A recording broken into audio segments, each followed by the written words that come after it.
नमस्कार, मैं चेतन। आप सभी जानते हैं कि मेरी आखिरी खबर लगभग 1 माह पूर्व आई थी। कुछ व्यक्तिगत कारणों से थोड़े समय का अंतर अवश्य आया, लेकिन आज मैं फिर एक बेहद अहम और हालिया मुद्दे को लेकर आपके बीच उपस्थित हूं। आज हम उस योजना की बात कर रहे हैं जिसे देश का गरीब, मजदूर और किसान वर्षों से अपने हक की गारंटी मानता रहा है और जिनके नाम को लेकर इस समय देश की राजनीति, संसद और गांव में बहस छिड़ी देखी जा रही है। मुद्दा है नरेगा से मनरेगा और अब बीबी रामजी विधेयक। केंद्र सरकार इस योजना को नए नाम और नए ढांचे में लाने की तैयारी कर रही है, जिसे कहा जा रहा है कि विकसित भारत गारंटी फॉर रोजगार एंड आजीविका मिशन ग्रामीण यानी बीबी रामजी। यह बहस केवल नाम की नहीं, सवाल यह है कि क्या रोजगार की गारंटी उतनी ही मजबूत रहेगी? क्या मजदूर को समय पर काम और समय पर मजदूरी मिलेगी? और क्या यह बदलाव वास्तव में ग्रामीण भारत के हित में है या फिर यह केवल राजनीतिक एजेंडे का हिस्सा बनकर रह जाएगा? सरकार इसे सुधार और आधुनिकीकरण बता रही है, विपक्ष इसे इतिहास और गांधी की सोच से दूरी करार दे रहा है। लेकिन इन दोनों के बीच जो सबसे अहम ग्रामीण मजदूर की आवाज है, जो आज भी काम, भुगतान और भरोसे के लिए संघर्ष कर रहा है। आज इस वीडियो में हम न सत्ता के पक्ष में बोलेंगे और न विपक्ष में। हम बात करेंगे जमीनी सच्चाई की, कानूनी गारंटी की और इस बुनियादी सवाल की कि विकास का रास्ता नाम बदलने से निकलता है या भरोसा मजबूत करने से। इस वीडियो को अंत तक देखिए, क्योंकि यह मुद्दा केवल सरकार का नहीं, आपके और हमारे अधिकार से जुड़ा हुआ सवाल है। भारत के लोकतांत्रिक इतिहास में कुछ कानून ऐसे रहे जिन्होंने सरकार और नागरिक के रिश्ते को नए सिरे से परिभाषित किया। राष्ट्रीय ग्रामीण रोजगार गारंटी अधिनियम सन 2005 ऐसा ही एक कानून था। इस कानून ने पहली बार यह स्वीकार किया कि बेरोजगारी कोई व्यक्तिगत असफलता नहीं, बल्कि राज्य की संवैधानिक जिम्मेदारी है। सन 2006 में इसके लागू होने के साथ ही ग्रामीण भारत को यह भरोसा मिला कि कठिन समय में सरकार केवल योजनाएं नहीं, बल्कि कानूनी गारंटी देती है।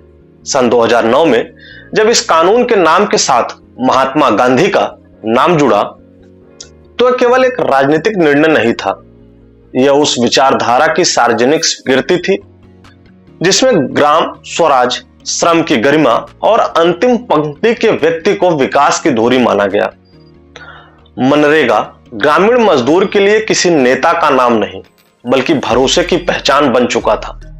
अब केंद्र सरकार मनरेगा को समाप्त कर विकसित भारत गारंटी फॉर रोजगार एंड आजीविका मिशन ग्रामीण यानी बीबी रामजी नामक नया विधेयक लाने जा रही है। तकनीकी भाषा में इसे सुधार और आधुनिकीकरण कहा जा सकता है, लेकिन लोकतांत्रिक दृष्टि से यह राज्य और नागरिक के बीच सामाजिक अनुबंध को दोबारा लिखने की कोशिश भी है। सरकार का दावा है कि नए कानून में काम के दिन बढ़ेंगे, जल संरक्षण और आजीविका पर आधारित अधिक फोकस होगा। इन दावों को सिरे से नकारना बौद्धिक ईमानदारी नहीं होगी, लेकिन असली सवाल यह है कि जब कोई योजना कानून से मिशन बनती है, तो क्या उसकी गारंटी भी उतनी ही मजबूत रह जाती है? मनरेगा की असली ताकत उसके नाम में नहीं, बल्कि उसके कानूनी अधिकारों में थी।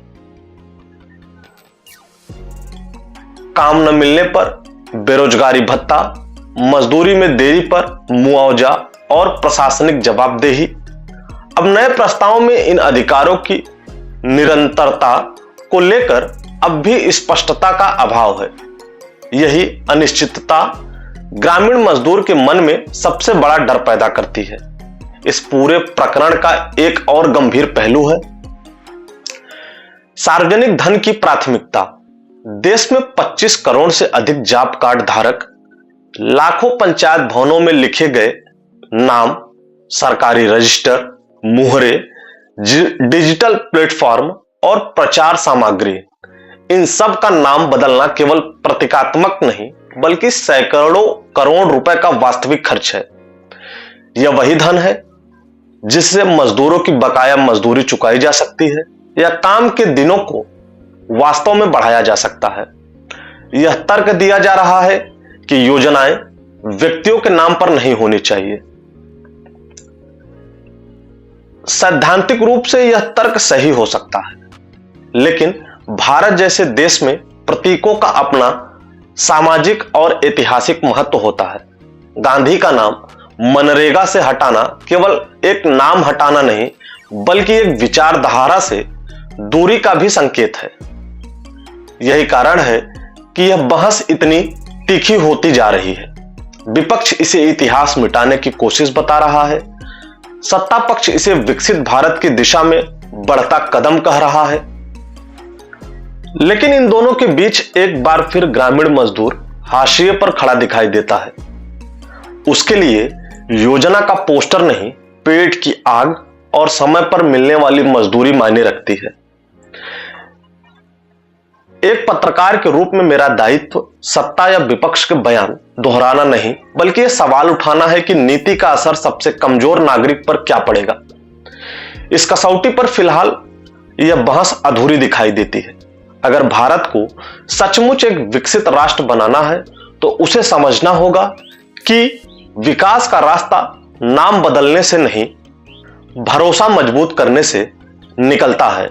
यदि नया कानून मनरेगा से अधिक मजबूत गारंटी देता है तो उसे जमीन पर साबित करना होगा, अन्यथा यह बदलाव एक ऐतिहासिक सुधार नहीं बल्कि एक राजनीतिक प्रयोग बनकर रह जाएगा।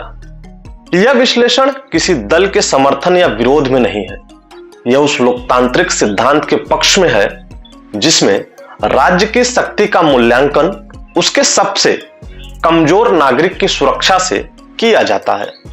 इतिहास नामों को याद रखे या न रखे, लेकिन वह यह जरूर दर्ज करता है कि किस दौर में सत्ता ने प्रतीकों को प्राथमिकता दी और किस दौर में नागरिकों को प्राथमिकता दी।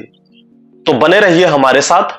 अगर आपको यह विश्लेषण जरूरी लगता है तो वीडियो को अधिक से अधिक साझा कीजिए, क्योंकि जब सवाल जनता का हो तो आवाज भी जनता की होनी चाहिए। धन्यवाद।